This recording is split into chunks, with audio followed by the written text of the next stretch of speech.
HARDIZ? Yes, who's the hardest? With RA, my guy. Come on, Aki, we here. You telling me, family? Alright, goals, we here, we out there. Long time. Back out here. You know what? We're just talking off camera. I just wanted to go back into it.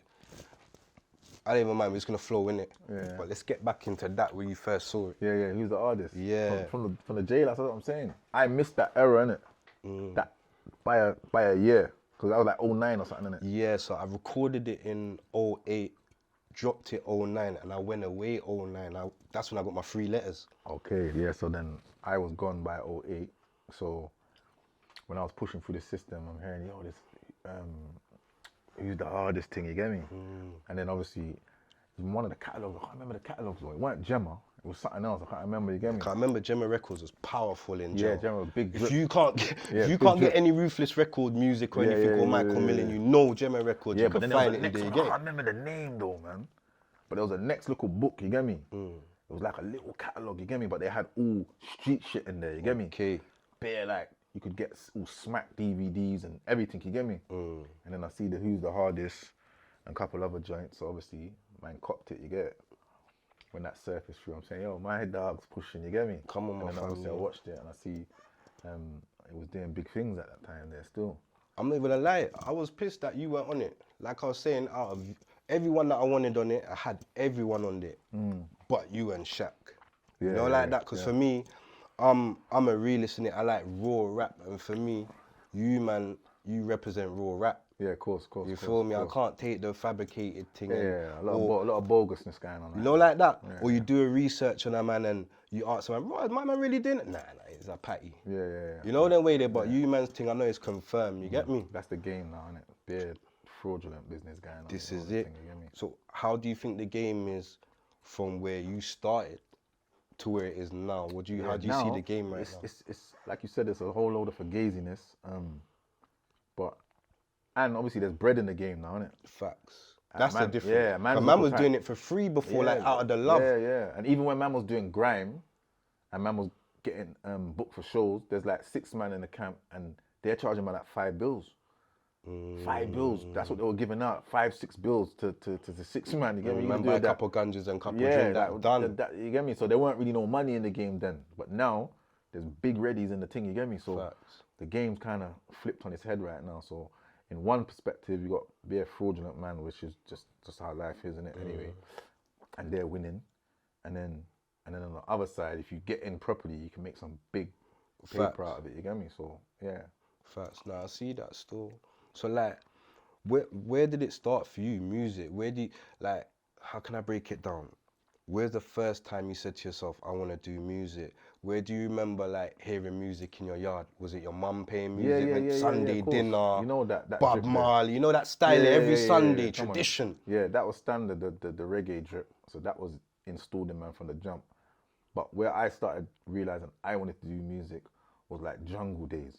You get me? Skibber days. Yeah, Skibber Facts. D. Them man, they Yeah, influenced a lot of our Cool era FM still. and that, you get me? Facts. That was like who man was kind of, you get me, enter to the street fighter. And then type of Shabba and them man bars there, there. you get me? Yeah, So, what? Them man they was doing bare punchlines back then. Yeah, from old school. So Differently. that was man's kind of thing. And man used to just ramp with it, though, innit? Like try and spit like Skibber and that. Do little sets here and there, like in the yard, you know, in your yard. And that man's got like a one little thing hooked up. And you just mess about and record, you get me? What's that helicopter rhythm and telephone all rhythm of and that, wolf fan? all of that old school drip, you get me? So like, them times there, that's how man was patterning. And then from there, after that jungle era, it was the garage era, innit? And we was doing what we had to do. And then garage era, patterning. And we're still doing the little music thing, but we were young then, so we weren't really taking it serious, you get me?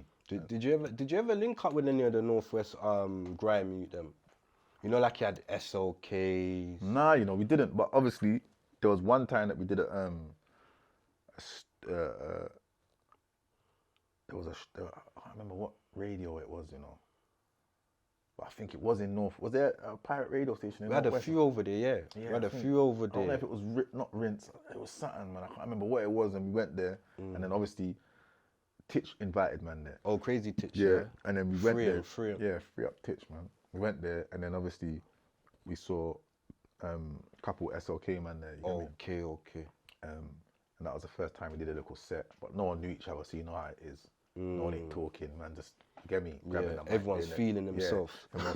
You know, like that, grabbing the mic, did their thing or whatever. But apart from that, yeah, didn't really link up with no Northwest man like that still. Okay, so like for you back then, what would you say was your influence for you to get into music? Obviously, if you're doing road and whatnot, was it the roads that made you want to do music?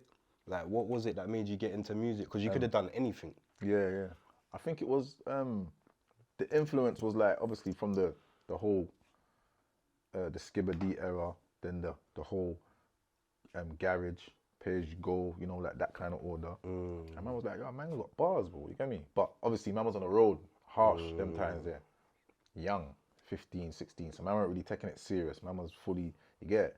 And then obviously the bros, them, Smiley, Elms and that, they were doing Too Dark Crew. Okay, And they were doing their thing. And then obviously when they flipped on the head to Roadside, I was like 17, them times there. Then I was going to do like sets, radio sets. But we were just the tugs of the crew, you get me?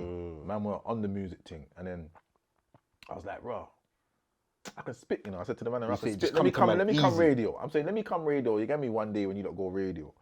And then obviously the man said, yeah, forward. And then man went radio. And then man gave me the mic and that was it. It was over. My first thing, reload. Man was saying, yo, you get it? And from there, I was like, all right, cool, I got this in the bag. Everyone was talking like, right, like, oh, hey, you, da.